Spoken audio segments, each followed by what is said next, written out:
unii vor iubire, alții vor putere. Unii doar un număr pentru o mângâiere.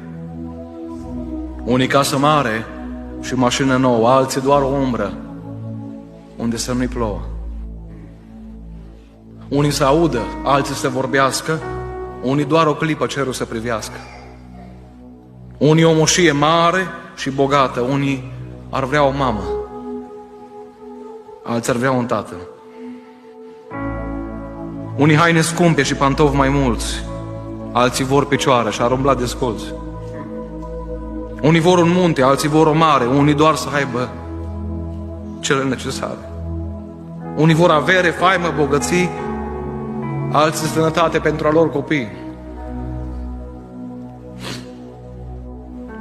Unii vor să aibă propriul răsărit, alții doar să uite ceea ce au iubit. Pelerin prin lume, între nu și da, fiecare suflet are rana sa. Nu tot cel ce râde este fericit, cum nici cel ce plânge totul la sfârșit. Luptă pentru tine, ușurează-ți chinul, iar de nu se poate să-ți accepti destinul. Fii cu gânduri bune și să crezi mereu, când nu vine nimeni, vine Dumnezeu.